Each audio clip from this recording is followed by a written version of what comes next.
Ako para ipakita sa inyo ang bagong video remote na pang Magicsing API.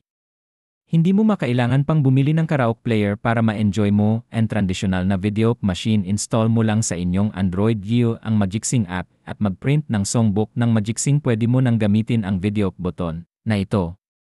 Ito ang kumo-connect sa Bluetooth, kaya hindi mo makailangan pang itutok sa player kagaya ng mga traditional na player.